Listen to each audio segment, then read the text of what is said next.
Welcome, everyone. Today I'm joined by Grant Schnarr, who is a professor at Bernathen College. He's also an author. He's written one of my personal favorite books, The Art of Spiritual Warfare. And he's also the founder of SWET. So that's Spiritual Warfare Effectiveness Training, which is an organization here in the Philadelphia area that has been absolutely life-changing for me. The mission of SWET is to create a world of love and integrity, one man at a time, from the inside out. So, Grant, welcome. Super excited to have this conversation. Got to thank That's you. awesome. Clark, the other Zen, Love the it. other founding members of Mhm. SWET. Just so grateful for this mission that we're on, and I'm a byproduct of the work and the processes that you've created. And I'm excited to tap into this conversation. One thing that I was thinking Mhm. that could be a cool way to kick this off is, and it's going to put you on the spot a little bit, but if Oh, you were to if you were to think about it, when do you feel like you've felt the most alive recently? you're going right at it here. Oh yeah. I mean, recently, if you were going to go within a few years, can I get away with that? Sure. It's all been, again, like you said, sweat, being up on that mountain, working working with men. Like we have usually, nowadays about 100 men on staff that are there to help us put these other guys, 40, 50 guys through an adventure weekend. And what a blast after all these years. It's been, I don't know, over 25 years of doing this work. I think most of all to lead this army of men to help other men wake up, get it, and start a new life like you were talking about. And what an honor to be in that position. And just to kind of paint a picture for people of your role up at these weekends, a lot of times you're really helping lead a lot of these processes. Mm. You're sharing a lot of your experience. You're walking us through some of the things that I can't talk about on this podcast, right? Because there is some uh, what's the best way to describe it? Want men to come experience the weekend and get what they're meant to get out of it Mhm. without really kind of giving too much away. So respecting Mhm. the way that we want to approach this conversation without giving too much of it away. We can Yeah. tell men that there's a war game up there, Well, we right? can. If That's they're the able to one come, thing, right? yeah, they're able to. They can come. You can come and play capture the It's flag and capture have the some fun. flag, yeah. Oh, wow. Spiritual growth, capture the flag. Um, Yeah, and I think it's important to say that the reason that is, I mean, getting really specific is it's an adventure. When they get there, it's an adventure weekend. Now, if you knew everything that was going to happen on that adventure, it wouldn't be very much fun. It'd be like somebody spoiling a really good movie, telling you, oh, this is going to happen and then that. And then at the end of the movie, the hero's going to whatever. A lot of people go, why won't you tell me more? It's kind of like, look, you got to go and you got to get it for yourself. And believe me, you're going to love it. Yeah, absolutely. My brother and my father came up last year. That was amazing to have them up there on that mountain. My first time going through the Sweat One process Mhm. was almost 5 years ago. Mhm. And since then, I've done Sweat Two, done Sweat Three, have been involved with staffing. We've also recently been growing a newer organization, Mhm. maybe like a brother organization of Sweat called the Warrior Soul. So Mhm. it's more of like a way where, for me, that I've been able to figure out more of the process work that happens on the weekend. So we can get a little bit more into Mhm. that of like maybe like the type of work, men's work, process work, because I don't think that maybe that's like going to give anything away from the Sweat weekend itself. But it's been really transformational for me to go through each of these different Mhm. experiences, and you can tell that there's been a lot of work that's gone into crafting these experiences each and every weekend. And I think you've shared a little bit about it with me, but I think it might be good to share with people over the past 25 years, refining each of these weekends to become what they are. And to maybe Yeah. paint people like a higher level picture. If you go I would say when I first got involved, it was back in the 90s, and I started a church in Chicago, and I'm always looking for what's the next thing that would attract people to the church. So it was very much, and about me and uh, so I had a guy there, and his name, I mean, one of the guys my age, therapist, his name was Lyle Keller, and I asked him, basically just asked him, what's hot out there? what's going on out there? That And he goes, well, men's work. I was kind of like, what's that? I didn't even know he handed me Robert Bly's book, Iron John, which is, that breakthrough book, as well as King, Warrior, Magician, Lover. And it blew me away when I read it. Talked about male initiation. That's what I was just going to ask. I was going to ask if you could maybe drop into what those books are about, just for anyone that's Yeah. totally unfamiliar with what either of those books are, or just what they Well, did for you, you know? yeah, I should say Robert Moore lived in Chicago, wrote The King, Warrior, Magician, Lover, and it's different archetypes for men. Do you relate to being more, there's the king energy standing into that leadership role with integrity, the warrior, somebody that's action oriented, get the job done. Lover, much more of a feeler. Maybe that is the poet inside. And what did I miss? The magician, that can be a lot of things. The creator, the mystic type person. And so all of this first men's group, it could be called the mythopoetic men's movement. It all started with all this kind of mythology and archetypism and stuff like that, if that's a word. Um, and Robert Bly, just really took a story of Iron John and showed a deeper symbolic meaning to that story, which I was very used to symbolic meaning in stories, being a Swedenborgian. We can get into that following the teachings of Emanuel Swedenborg, who talked a lot about symbolism in nature and life. But anyway, to get to the point, so this guy said, here's the book, and I read it, and I thought, wow, we got to do something with this. First of all, I just started studying what's out there, and we found a couple of different groups. Men's work was just beginning. I remember the first one I went to, it was in a bar. We walked into this bar. We said, where's the men's thing? I forget what it's called. And they said, oh, back there in a back room. And I walked up, and this guy jumped in front of me with this full native garb on and said, I don't know what he said to me, who do you serve, or something like that. And I was like, whoa. And I was like, oh, wow, this is different. And we got in there, and I don't know who it was. I mean, it was probably some famous, one of the founders of the whole men's movement was in there just teaching us about, initiation and how men have lost the sense of community and mission and all that, and started teaching us as well several chants and drumming. I'll never forget. He talked about the drum and the skin of it, and putting your hands on it and rubbing it and just getting in touch with that. All this weird stuff I had never encountered before. Well, we left there, and I just sat down and said, let's come up with a 12-week program. And we did. We made it up. We made it up. And as we went, a lot of those processes ended up being in the SWET weekend later on. But that's where it got started. I moved to back to Pennsylvania area after, there's a lot more to the story, and then got the SWET weekend started. But that's where my interest in men's work came from, is way back then, almost by accident. It was interesting that the the first time I was introduced to sage, which plays a big part in all men's movement, burning sage. It comes out of a Native American tradition, but homesteaders picked it up to cleanse their homes, and it's a cleansing agent. You burn it. There's different other herbs as well, cedar, sage, sweetgrass, that kind of thing. But I was pretty much of really right out of theological school, pretty conservative as a new minister at that time, being ordained into the ministry. So I was at this camp, and there was this man there that was taught, I think, at the University of Michigan, but he was an expert in all Native American ways, everything, the traditions.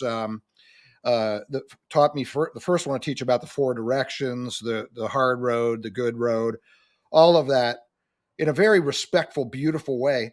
But I remember he was going to do this little process, or he wanted to grab the group together because he wanted to do what he called the smudging ceremony and burn sage and kind of blow it on people. And he said it has a wonderful effect on you. It's cleansing. I remember going like, "Oh, come on! I mean, you're going to blow smoke on me, okay? I guess that we could try it anyway." I didn't think it was going to be anything to it. I did it because he was a friend. I had an open mind, so I sat and I watched these people go up, and they take the. I can't show you with the camera, but they'll take the burning smoke and with a feather and they'll blow it all, all over your body, and you're supposed to take it in. Well, I'm watching all this silly stuff, but then I went up to do it, and when he came and blew that sage smoke over me, I felt a physical change come over me. I mean, Wow. just like this, I could feel a cleansing coming around my body. I could feel something. I don't want to go too far, but I could feel something opening in my spirit. I wasn't ready for it. I was open to it, but I was blown away by it. And it was the kind of thing of saying, there's something to this stuff. And that's just one thing. But again, it ends up playing a major role in men's work, smudging ceremonies, preparing any space for it kind of cleanses the space. Native Americans believed it actually chased away evil spirits. I believe that as well. But if you want to just look at it as cleansing your mind, cleansing your heart, getting all the negative energy out of a room, uh, something that I adopted and as you know, we use very much respectfully. But it's a beautiful thing and something I think uh, I'm glad I found. But I will say when we first started the sweat weekends, it really was. I just had a vision, a dream. I sat down with some friends and um, wrote it out on a big pad. I penned it out, and it was interesting because I had all these ideas. I mean, I grabbed ideas from Chicago. Like I was telling you, we learned some chants at that first thing.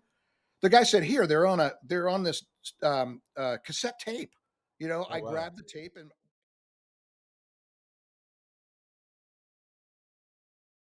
chants from different cultures.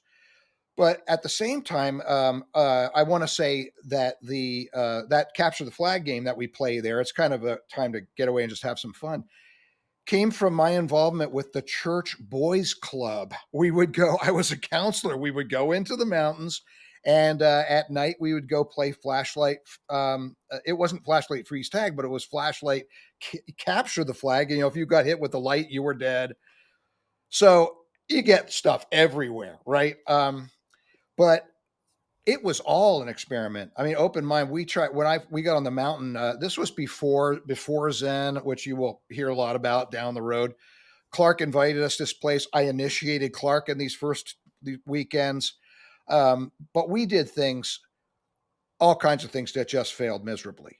I mean, like we had guys that were supposed to line up and go through this process in the woods and then through this fields and this and that. And there was a bottleneck. There weren't enough working on it. And these guys got stuck out there, mosquitoes, eating them alive and all for hours. I was in tears. I mean, it was like, but at the end, they were like, "Hey, look, you wanted to put us through something. Well, we went through something, just not what you thought." But things have really changed. I think we've seen that a lot, where are well, men are searching for safety to be able to be themselves. And I think one Mm. of the things that we create at Sweat is that sense of safety. And so, I mean, you're talking about it. It's normal to have your armor on, but is your armor so plastered onto you and you haven't taken it off in so many years that you don't even know how to take it off, or you're sleeping in it, kind of thing. Yeah. There's a time to take off your armor, and but one of the things you're talking about, like with the sweat weekend, that I love is that it's gradual, right? Like you said, like, you're like, well, why am I here? I don't even know. When you get there, I think a lot of guys feel that way, right? I mean, they're there. Well, what? Oh, wow. Well, what is this about? It's probably right when you start, you wonder, oh, this isn't a fishing weekend. This is something different. And there's a build, and I think what's cool is, um, at a certain time, all of a sudden, you see people getting it, right? Like you're talking about. It can be. And I love seeing that go on. I mean, like, kind of like, oh, this is different. Oh, I'm seeing something in myself I hadn't seen before.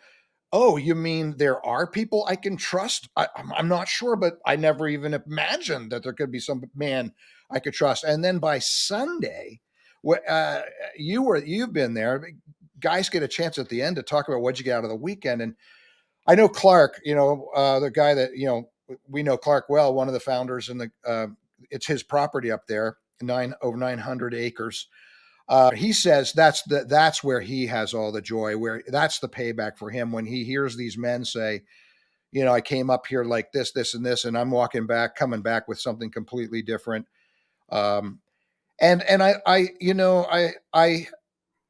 I've heard that so many times in my life with these different seminars, right? And oftentimes you do come back from a high from some seminar, and people talk about it'll change your life, and I used to be so cynical about that, but I do see that in a very deep, powerful, almost guttural root way, sweat makes a difference, and it's organic, and that's what I think is the best. It's organic. It's not something forced on you or something fake or like do these crazy things and some charismatic guy running through all this. It's like, well, besides me, I mean, no charismatic people, but yes, I'm joking.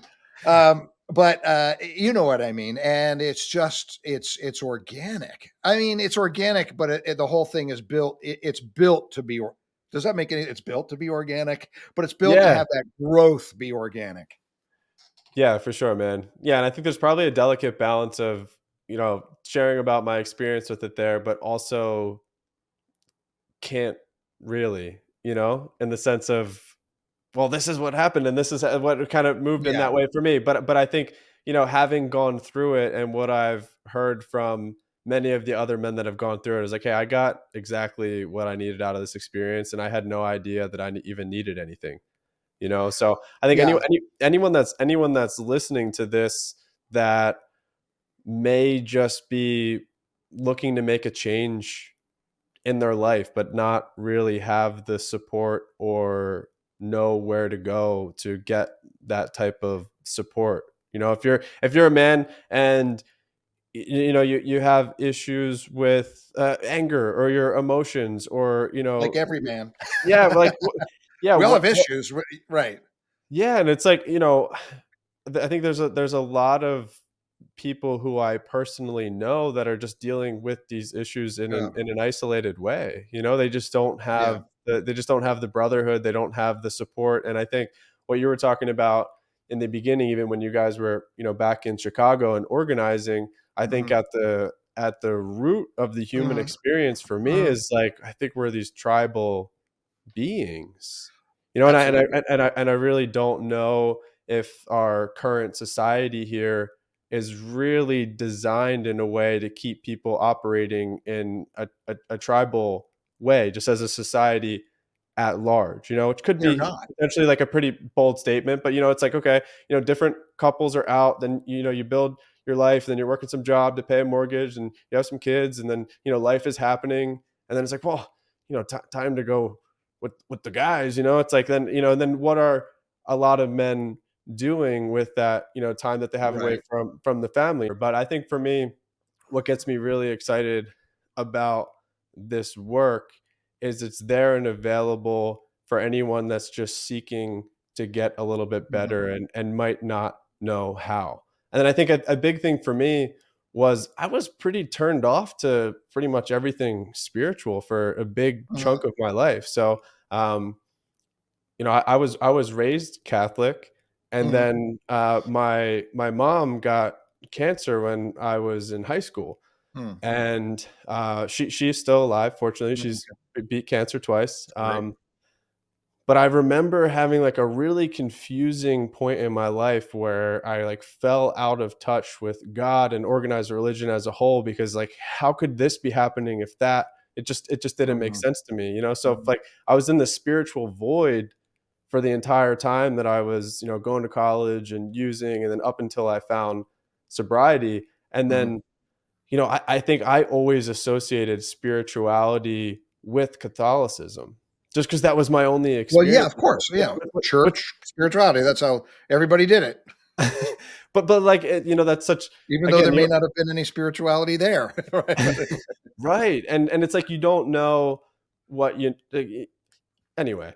So it's like being on the other side of that now, I would also encourage anyone that's listening to this that perhaps isn't spiritual at all. It's like there's different types of spirituality out there, which may be obvious. There's religions all over the world Hmm. operating in all different types of ways that believe all different Hmm. types of things. Yeah.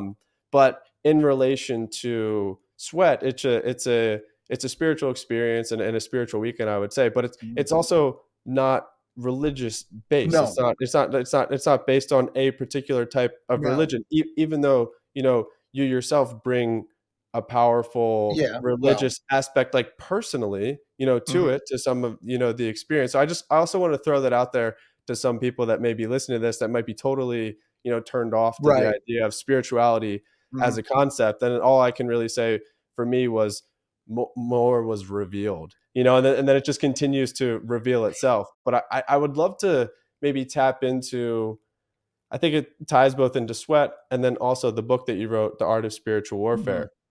So SWET stands for Spiritual Warfare Effectiveness Training. And I'd love mhm, to maybe just touch on this because I think it's really important and at the backbone of everything that we're talking about mhm, is this ideology of spiritual warfare. mhm. So, Wow.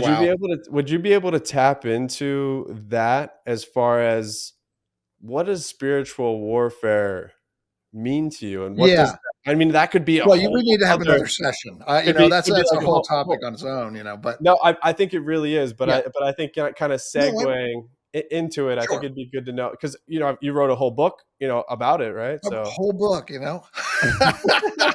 Well, let me say first, because art of spiritual warfare. I think it's so important what you're saying, because when we talk about spiritual at Sweat, it really is. It's kind of like the recovery way of looking at it. What spiritual might mean. Like, there is a God, and it's not me. Faith without works is dead. You got to live it. You got to live in integrity. It's very basic. But really, it's God as you understand God. I usually say, I don't know if you ever catch on when I'm talking about, well, what is the spiritual aspect to the man on the mountain when they get there?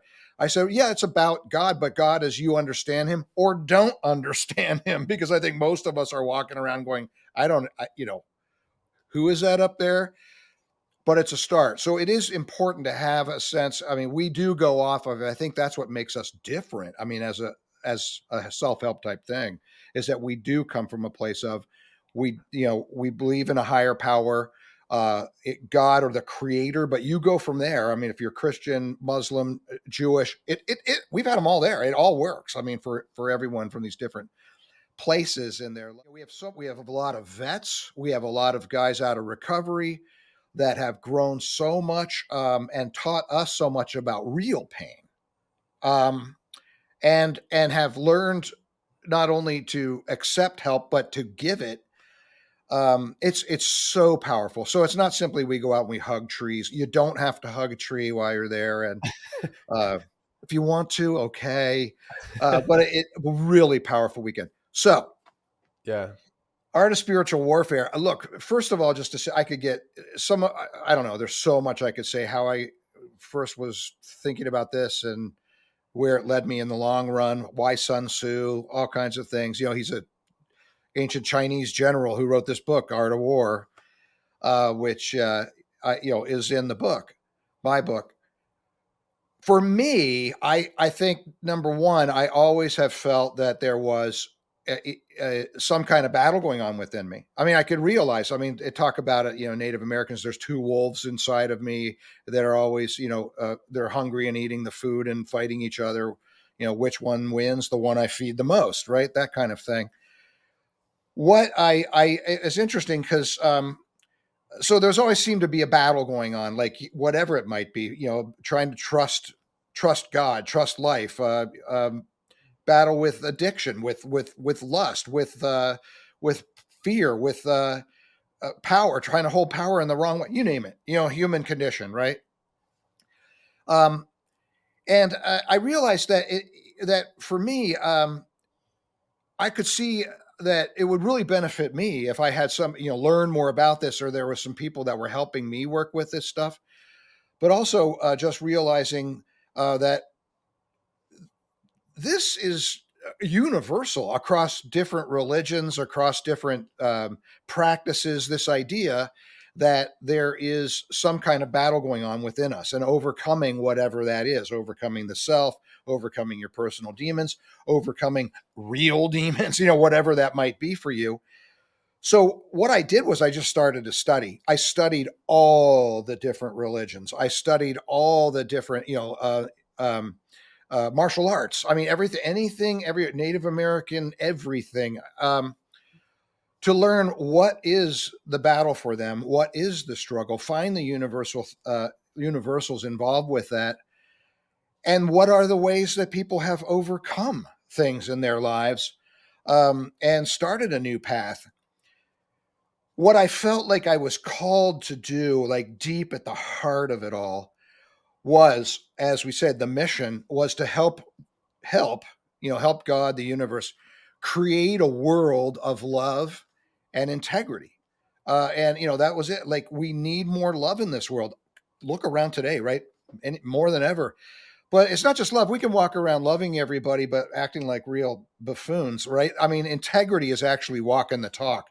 You need both. In my religious background, it's called love and wisdom, or you have to have good in your life, but there's truth with it. You can't just walk blind. So that love and integrity were very important to me. How can I bring this into the world? And so that's why I wrote the book. I mean, to bring that all together to help the world have more love and integrity. And from there, SWET coming along, refining it, using a lot of the structure in the book to help men who we started working with through the men's movement, create a world of love and integrity, one man at a time, realized how important that was.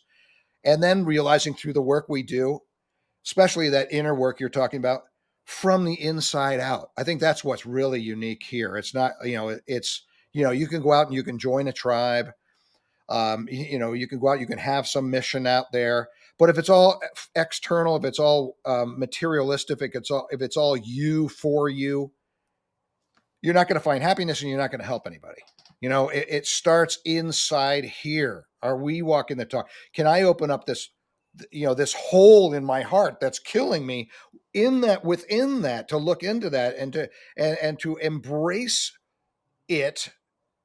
You'll find God. You'll find that wholeness, and to take that, and so that's the battle inside, really, is uh, allowing yourself to overcome those demons that are holding you back. You can do it all kinds of different ways. I say you need God. Recovery says you need God. God, as you understand God, a higher power, but also you need a path to follow. You need uh, tools, but even more than that, and what I really love that SWET gives, is you need others to help you along that way. It is a tribe, and so that's how it all came together. I mean, for me, there's a whole story about really feeling like I was called to get this going. And I mean, I'd never felt so called in my life, to get this going. And I'm glad I followed that call. It's just been a wonderful thing. From my experience, as a man, like the work that you've put together and developed both in SWET and Warrior Soul, I truly believe is going to create ripple effects beyond what we can comprehend here in this human experience. And that's something that, you know, I'm super passionate about, and why we started to have the idea of Right. doing some of these conversations digitally Hmm. is like, all right, well, Let's this go. conversation right here, this will outlive both of us in our Right. physical form, So I'm really Mhm. excited that you've got your setup there, you've got your camera, your Yeah, microphone, you look you awesome, bet. your background, like everything, you got it all dialed in, and I'm excited to see how you run with it, because maybe some people don't know, but I see you as a very creative person, like you've created, video editing, you're an author, and I think it's going to be really exciting to see how you leverage this platform here right now with I can't wait video to to, see. to share your experience, talk about the book, talk about life, and Yeah. and to Yeah. also kind of go on that Mhm. co-creation ride, and Right. support you Right. I'm in looking any way forward that I to can. that. Absolutely. I'm really looking for, well, we just started Yeah, today. that's it. Right This here. Yeah, this is Looking for conversation more. one, and yeah, I would say, Yeah. what's the best way if someone wants to connect with you, if they see this and they're looking to learn a little bit more about you? Do you have a preference? Social media, email, website? Well, I think that, first of all, well, there's so many. I'm going through so many things. You can get the book on Amazon.com, Grant Schnarr. If you just put Art of Spiritual Warfare in there, you might get something else. Just remember Schnarr. You can put that up somewhere. Yeah. And that's a start. You can just Google me. You can find ways. You can find all kinds of ways to contact me. That's the easiest thing to say rather than some cheesy just write to or phone this number or whatever. So, Sounds good, man. All right, I love that response too. Just Google me. That's amazing. Is there anything else that you wanted to say to wrap up this initial conversation? only that this is great, and I feel really good. I'm ready to do the next one. I can tell. I love working with you. Now that we're really actually doing this, how where we could go. I mean, how deep we could go, or how broad there's, and how much good this could do for people. So let's keep this thing rolling. Sounds good, man. I'm excited. Thanks for everyone that's listening. And if you want to connect with Sweat, again, it's sweat.org. And you guys know how to, reach me on Facebook, Instagram, and super excited for this mission that we're on, man. I mean, all I can say, and just sort of as an ending note, this work has radically transformed my life, made me a better man, better human, helped me heal in so many ways. And I'm on a mission right now to help as many people as I possibly can while I'm here. And I think conversations like this, the work that we do on the mountain, the work we do at Warrior Soul, all of that, I think plays an extremely big role in fulfilling that mission. So thanks for holding the space. Thank you for leading the way. And yeah, truly honored to be on this mission with you, brother.